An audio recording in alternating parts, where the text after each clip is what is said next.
येता जाता उठता बसता खाता पिता कोणाला देता घेता उसने पैसे द्यायचे. आनंद देवदत्त. आपण देवदत्त म्हणतो की नाही? ठीक आहे, चतुर्थाक्षरी मंत्र आहे देवदत्त. आनंद देवदत्त पंचाक्षरी.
सदोदित अखंड वेळोवेळा हे शब्द महाराजांच्या अभंगांमध्ये आले आहेत. असं म्हटलंय काय?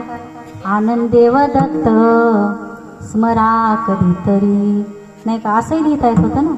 यमक जुळवायचं म्हटल्यावर कसंही जुळते, नाही का? पण तसं नाही. सदोदित अखंड वेळोवेळा हे शब्द 10व्यात विनंतीत अभंगामध्ये आले. त्या शब्दांवर नेहमी लक्ष ठेवलं पाहिजे आणि ते शब्द आपल्या आचरणात आणले पाहिजे. आता विषय होता एवढी कोटी जपाचा, नाही का? 13 कोटी जर जप झाला मोक्ष तर मिळतेच, परंतु माणसाचा जो अंश आहे आनंदाचा, जीव आनंदाचा, आनंद जीवाचा, आनंद मालकाचा जो अंश आलेला आहे आपल्या मानवाच्या देहामध्ये आहे, हृदयामध्ये जीवरूपाला आहे. आपण जीवात्मा म्हणतो की नाही? ते आनंद मालकाचा अंश आहे. आनंद मालकाचा एक पार्ट आहे, आनंद मालकाचा एक भाग आहे. आणि ते केवढा आहे? खूप लहान आहे. तिखीच्या 60व्या भागा एवढा.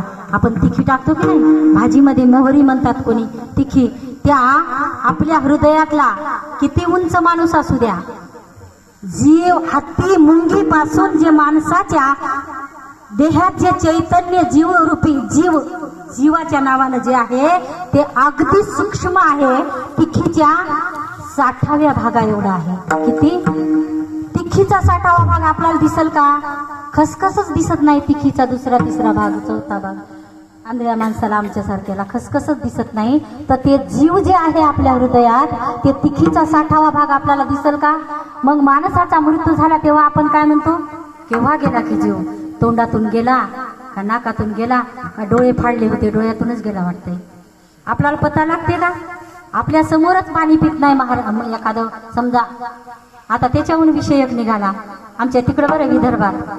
एक म्हातारा माणूस होता, ऐका दृष्टांत फार आवडतात. एक म्हातारा माणूस होता, महिला मंडळी पुरुष मंडळी, आणि त्याला 2-3 मुलं होते. 2 मुलं होते. श्रीमंत झाला, आयुष्यभर काम कष्ट काबाड कष्ट केले, खूप श्रीमंत झाला. जिथल्या तिथं शेतातली टापटी बन, घरची टापटी बन, दुकानाची टापटी बन, पोरायला वळण लावलं, सुनायला वळण लावलं, बायकोला बसू दिलं नाही आणि आपण